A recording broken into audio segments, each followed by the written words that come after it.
El polvo se adhería a su rostro mientras permanecía descalza dentro del corral. Emilia no se movió. Su vestido rasgado se agitaba con el viento seco. Frente a ella, el semental negro pateaba el suelo.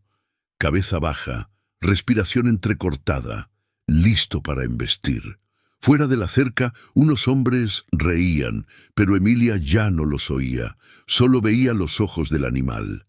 Y por un segundo, no parecían enfadados, parecían asustados. Aquella mañana había comenzado como cualquier otra. Emilia López, de 13 años, se levantó antes que el sol en la choza crujiente que compartía con su madre enferma. El aire olía a madera húmeda y a té de hierbabuena. Empacó el pan de maíz y las rodajas de manzana que había preparado la noche anterior. Besó la frente de su madre y partió hacia el pueblo con los pies descalzos y esperanza en el pecho. Arroyo Seco se preparaba para la subasta anual de ganado, y hombres ricos de ciudades lejanas habían llegado con botas relucientes y risas aún más fuertes. Vieron a Emilia al borde del camino, cesta en mano, y sonrieron con desdén, como si fuera parte del paisaje. Ella solo quería vender lo suficiente para comprar la medicina de su madre. Pero el mundo tenía otros planes. Esta es una historia sobre la crueldad, el instinto y un tipo de vínculo que nadie esperaba. Pero esa tarde, algo sucedería dentro de aquel corral que nadie podría haber predicho. El pueblo de Arroyo Seco era poco más que un puñado de edificios esparcidos alrededor de un camino polvoriento y una torre de agua que no funcionaba bien desde hacía años. Aún así, Emilia lo amaba. Amaba cómo la luz incidía en los campos de algodón por la mañana, el sonido de los grillos al atardecer y el olor del pan de maíz enfriándose en el alféizar de la ventana. Su hogar se alzaba en el extremo más alejado del pueblo, una cabaña de madera inclinada, acurrucada contra un sicomoro moribundo. Dentro, su madre, Margarita López, pasaba la mayor parte de los días tosiendo suavemente bajo una colcha descolorida. Antaño maestra de escuela, Margarita había enseñado a leer a la mitad de los niños del pueblo, incluida Emilia. Ahora, sus manos temblaban demasiado para sostener un libro. Emilia cuidaba de ella, cocinaba, limpiaba, vendía lo poco que podían hornear. Cada mañana, besaba la frente de su madre antes de adentrarse en el mundo con la esperanza balanceándose en una cesta de mimbre. Ese día, como todos los demás, Emilia caminó hacia el pueblo con productos horneados y una silenciosa determinación. Pero al pasar por la cantina, los sintió. 3 hombres con camisas impecables y botas que nunca habían tocado el barro. Carlos Vargas, Bruno Mendoza y Nicolás Castro se apoyaban en sus camionetas negras como si fueran dueños del camino. Su colonia la alcanzó antes que sus palabras. «Oye, cariño», llamó Carlos con voz suave y afilada, «¿vendes piedras en esa cesta?» Emilia siguió caminando con la barbilla baja, pero Nicolás se interpuso en su camino. «Veamos qué nos trajo la pequeña campesina». Tiró de la tela de su cesta, haciendo que tibias rebanadas de pan de maíz cayeran al polvo. Emilia se arrodilló rápidamente, sus manos temblando mientras recogía la comida. «No malgastes saliva», rió Bruno. «Probablemente ni siquiera sabe hablar». La gente del pueblo desvió la mirada. Nadie intervino. Emilia se levantó, sosteniendo el pan arruinado con dedos temblorosos. No lloró, no delante de ellos. Solo miró a Carlos Vargas, sus ojos firmes a pesar del calor en sus mejillas. Él sonrió como un hombre que hubiera encontrado un juguete nuevo. «Bastante valiente», dijo. «Veamos cuánto dura». Y en esa sonrisa estaba la primera sombra de algo mucho peor. Emilia no durmió esa noche. Se sentó en los escalones delanteros de la cabaña, con los brazos alrededor de las rodillas, escuchando el silbido del viento a través del sicomoro. Dentro, la respiración de su madre era áspera como hojas arrastrándose por la madera. El frasco de medicina sobre la mesa estaba casi vacío, y no cobraría hasta dentro de 2 semanas. Necesitaba un milagro. o al menos un poco más de amabilidad del mundo. La tarde siguiente, mientras caminaba cerca del corral de subastas en las afueras del pueblo, la voz de Carlos Vargas cortó el aire como una cuchilla.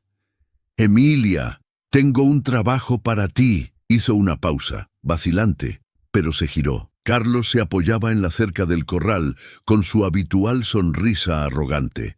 Bruno y Nicolás lo flanqueaban, masticando palillos y sonriendo. «Es simple», dijo Carlos. «Se me cayó algo en el corral antes, una pañoleta, muy cara. Apuesto a que podrías cogerla rápido, ¿verdad?». Miró hacia el corral. Dentro, un enorme semental negro caminaba lentamente, su pelaje brillando como el aceite, las fosas nasales dilatadas, los músculos crispándose bajo su piel. El animal parecía medio salvaje. Emilia negó con la cabeza. «Ese caballo parece enfadado». Carlos rió. «Solo está inquieto. La cerca es fuerte. No se te acercará. Entrar y salir 10 segundos. Incluso te pagaremos». Ella vaciló. El pensamiento del dinero, la medicina, el rostro de su madre pálido y cansado. Era solo un trozo de tela, solo unos pocos pasos. «Está bien», dijo en voz baja. Bruno abrió la puerta. «Adelante, entonces». Entró, sintiendo el cambio en el aire. El semental dejó de moverse. Sus orejas se irguieron. La puerta se cerró de golpe detrás de ella con un estruendo que resonó en el solar vacío. «¿Qué?». Se giró. Los hombres reían. Bruno levantó su teléfono. «Mejor cógela rápido, cariño. No le gustan las visitas». El corazón de Emilia latía con fuerza. El caballo la miraba fijamente ahora, ojos negros y profundos clavados en ella como un halcón rastreando a su presa. Dio un paso lento. Luego otro. Ella retrocedió, con las manos temblorosas. «Esto no es gracioso», susurró. Nicolás silbó. «Veamos si corre». Emilia se quedó helada. Se le cortó la respiración. El semental bajó la cabeza y pateó la tierra, resoplando violentamente. No había pañoleta, no había trabajo, solo ella. Y él, y el sonido de 3 hombres riendo al otro lado de la cerca. Cerró los ojos y susurró: «Por favor, no me hagas daño». Pero en el silencio que siguió, nadie la escuchó. A la mañana siguiente, la historia ya se había extendido. En Arroyo Seco, los chismes viajaban más rápido que el viento. Al amanecer, la mitad del pueblo había oído hablar de la pobre niña y el semental salvaje. Algunos decían que el caballo casi la mata. Otros afirmaban que tenía algún don antinatural con los animales. Pero nadie mencionaba las risas, nadie hablaba de los 3 hombres detrás de la cerca. En la tienda del pueblo, Emilia entró a comprar aspirinas para su madre. Las conversaciones cesaron, los ojos la siguieron como si llevara una maldición. La cajera ni siquiera sonrió mientras deslizaba las monedas por el mostrador. «Quédese con el cambio», dijo Emilia en voz baja. Nadie respondió. Afuera, 2 chicos de su escuela pasaron y se rieron con disimulo. «Oye, susurradora de caballos», gritó uno. «¿Qué se siente ser la mejor amiga de un monstruo?». Ella siguió caminando. Le ardía la garganta, pero no lloraría. No allí, no otra vez. En casa, Margarita notó el silencio de su hija. «Estás terriblemente callada hoy», dijo entre toses. Emilia forzó una sonrisa. «Solo estoy cansada». Margarita extendió una mano temblorosa. «Sabes, hay una especie de fuerza en el silencio. Pero no dejes que se convierta en vergüenza. Digan lo que digan, piensen lo que piensen, yo sé quién eres». Emilia asintió, pero sentía el pecho vacío. Más tarde esa tarde pasó de nuevo por el corral, ahora vacío, excepto por las moscas que revoloteaban sobre el polvo. Miró la puerta, recordando el golpe al cerrarse, el resoplido detrás de ella. Todavía podía sentir el aire moverse cuando el semental se acercó, pero nunca embistió, simplemente se detuvo. Y de alguna manera eso confundió más a la gente. Bruno lo había filmado. Un clip corto y tembloroso que llegó a internet al anochecer. La mostraba de pie en medio del corral, el semental paseándose, resoplando, circulando, pero sin atacar nunca. El video se hizo viral en el pueblo. Está maldita. Embrujó a la bestia. Probablemente lo planeó todo para llamar la acción.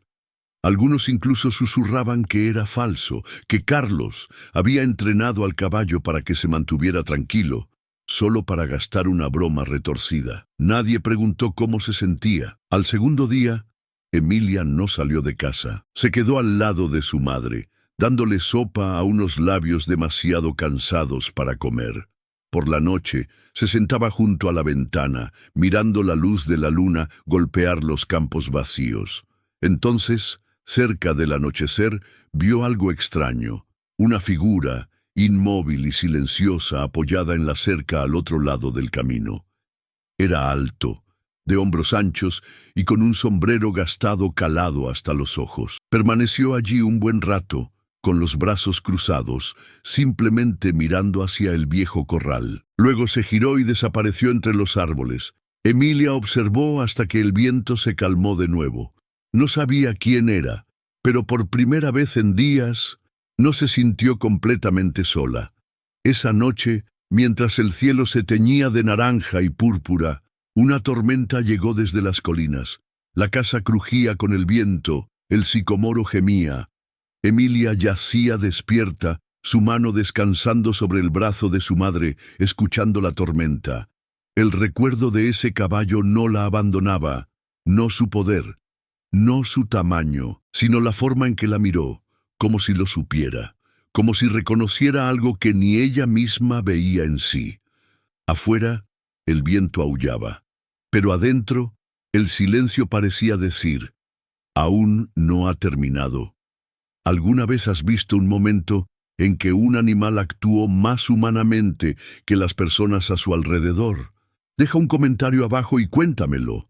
A veces, tu historia podría llegar a alguien que se siente igual de invisible, y si el silencio de Emilia te resulta familiar, no estás solo. El sol se elevó lentamente sobre Arroyo Seco, proyectando largas franjas doradas sobre el camino vacío. Emilia estaba afuera con un cubo de agua y un puñado de pan duro. Su madre había dormido toda la noche, por primera vez en días. Una pequeña victoria. Lo oyó antes de verlo, un golpe bajo y constante, cascos, pesados, familiares. Se giró hacia el camino. Allí, caminando lento y solo bajo la luz de la madrugada, estaba el semental negro. Medianoche. No corría. No relinchaba ni resoplaba. Caminaba como si perteneciera allí, con la cabeza baja, el polvo arremolinándose alrededor de sus patas como niebla. Emilia se quedó helada. Nadie lo seguía, sin cuerda, sin cabestro. Solo él, bajando por el sendero como si hubiera tomado una decisión. Se detuvo al borde de su patio. Se miraron fijamente a través de la cerca. Medianoche exhaló con fuerza por la nariz, un sonido suave, entrecortado. Luego dio un paso adelante y dobló una rodilla. Se bajó. A Emilia se le cortó la respiración. El semental se arrodilló, no de dolor, no de miedo, como si lo hiciera a propósito, como un gesto. Dejó caer el pan. Con cuidado, lentamente, dio un paso adelante. Ahora estaban a solo unos metros de distancia, la misma distancia que en el corral. Pero esta vez no había gritos, ni portazos, ni hombres riendo, solo el sonido de los pájaros despertando. Levantó una mano, temblorosa. Medianoche no se inmutó. Sus dedos rozaron el costado de su cara. Cálido, real, presente. El momento se alargó. Desde su porche, Margarita observaba en silencio.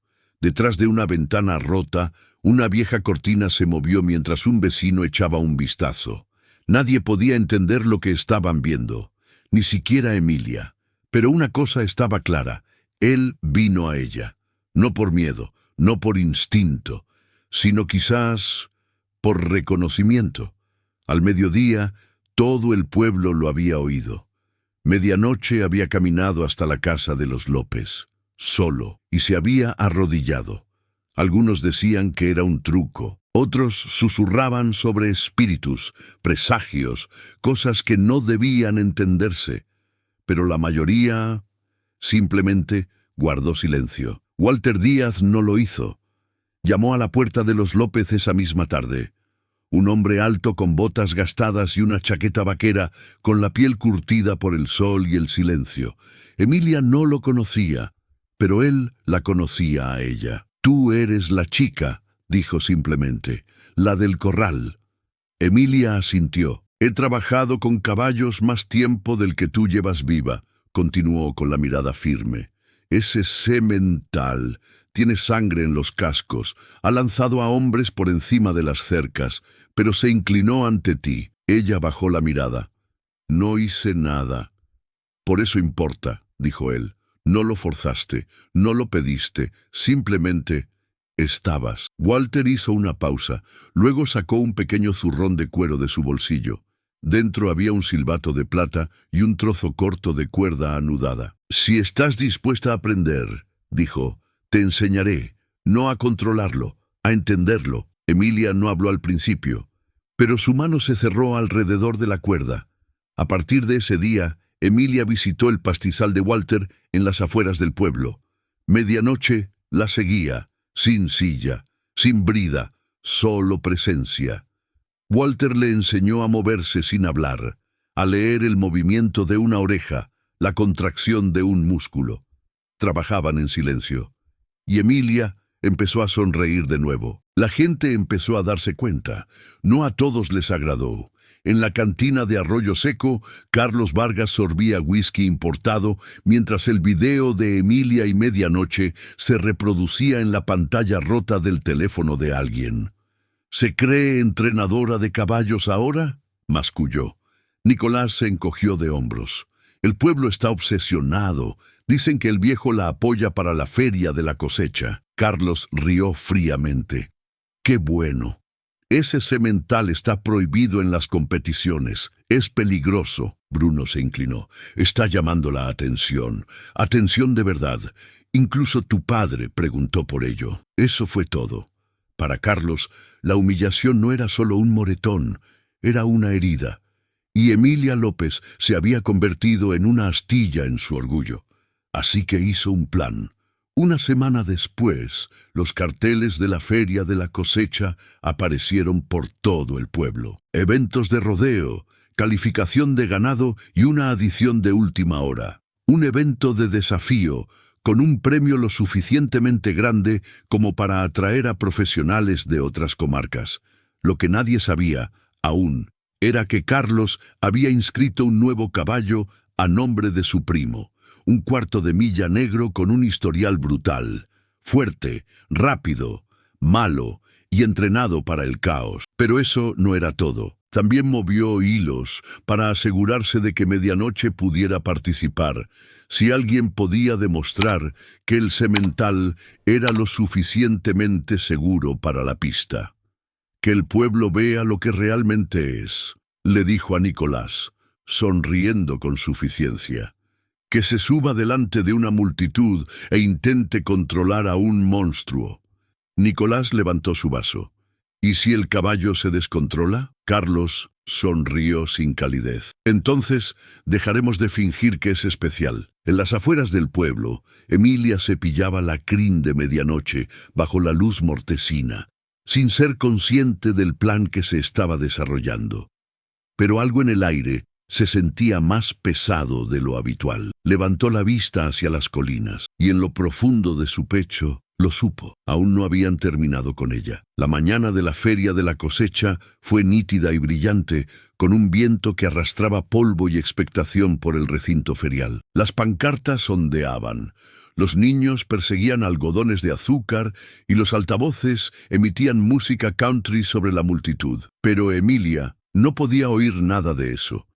Estaba detrás de los corrales de espera con una camisa de franela heredada, vaqueros 2 pulgadas demasiado cortos y la cuerda de Walter en la mano. Medianoche estaba a su lado, inmóvil pero alerta, su pelaje negro brillando bajo el sol. «Recuerda», dijo Walter en voz baja, «no sigue órdenes, sigue la confianza». Emilia asintió una vez. Carlos pasó, mostrando su sonrisa ensayada. No pensé que aparecerías. Ella no respondió. El evento fue anunciado por los altavoces, una demostración abierta de control y confianza entre jinete y caballo. Sin sillas, sin riendas, sin órdenes, solo instinto. Cuando Emilia entró en la arena, la multitud murmuró: «¿Es la chica López con ese caballo? Que alguien la detenga». Pero nadie lo hizo. La puerta se cerró detrás de ellos. Emilia respiró lentamente. Medianoche se quedó quieto. El mundo pareció desvanecerse, las pancartas, el ruido, el recuerdo de la cerca cerrándose de golpe. Levantó la mano, sin señal, sin presión, solo presencia. Medianoche caminó. Primero rodeó la arena lentamente, los cascos golpeando como un latido. Luego más rápido, trotando, galopando, esquivando postes y barriles como si conociera el camino antes de que su cuerpo se moviera. La multitud guardó silencio. Se subió a su lomo a media carrera, sin silla, sin bocado, solo sus dedos enredados en su crin y su corazón latiendo al ritmo de su tranco. En la última curva, una bandera se soltó y voló hacia la cara de Medianoche. Se encabritó. La multitud jadeó, pero Emilia no tiró, no gritó. Se inclinó hacia adelante y susurró: «Está bien, estoy aquí». Medianoche bajó lentamente, tranquilo, y se quedó quieto. La arena estaba en silencio. Entonces aplausos, no fuertes al principio, no salvajes, pero reales. Uno por uno, la gente se puso de pie. Incluso los que antes se habían apartado, incluso los que se habían reído. Al margen, Carlos estaba sentado, helado, con la mandíbula apretada. Bruno dijo algo en voz baja, pero Carlos no lo oyó. Solo observaba a la chica y al caballo salir tranquilamente de la pista. Emilia no se quedó para la ceremonia de entrega de premios. No necesitaba un premio. Simplemente condujo a Medianoche por las riendas a través del recinto ferial, entre la gente, a través del polvo y la luz, hasta que estuvieron solos de nuevo, y en ese momento, el sol en su espalda, el caballo respirando tranquilamente a su lado, finalmente sintió lo que habían intentado robarle: no solo la dignidad, no solo la seguridad, sino el poder. El tipo que no grita, el tipo que no necesita permiso. A la mañana siguiente, el pueblo de Arroyo Seco se sentía diferente, no más ruidoso, no más ajetreado, simplemente más tranquilo, como si algo se hubiera asentado en el polvo. Emilia caminó por el mercado de agricultores con Medianoche a su lado. Nadie rió esta vez. Nadie desvió la mirada. Una mujer de la panadería le dio un bollo caliente, sin cobrarle. El hombre de la tienda de piensos asintió una vez, lenta y honestamente. En casa, Margarita se incorporó en la cama por primera vez en semanas. Sus manos seguían temblando, pero sus ojos estaban firmes. «Te vi», susurró. «¿Te escuchó?» Emilia sonrió y colocó la cinta, arrugada y polvorienta, en la mesita de noche. No por la victoria, por la prueba. Walter pasó esa tarde con una silla de montar. Vieja, agrietada, pero fuerte. «Es tuya ahora», dijo simplemente. «Te la has ganado». Ella no preguntó qué vendría después, simplemente lo sabía. A partir de ese día, la gente llegaba a las afueras del pueblo no por negocios, sino por algo más tranquilo. Venían a ver a Emilia cabalgar con Medianoche por los campos al atardecer, sin gritos, sin látigos, solo viento y ritmo y confianza. La chica que una vez ignoraron se había convertido en algo más, no en una entrenadora, no en una estrella, sino en un recordatorio de que a veces lo que nos salva no habla, simplemente aparece y se queda. Quizás conozcas a alguien como Emilia, alguien callado, ignorado, tratado como si no importara, hasta el momento en que sí importa. O quizás tú has sido esa persona. Si esta historia te conmovió, tómate un segundo.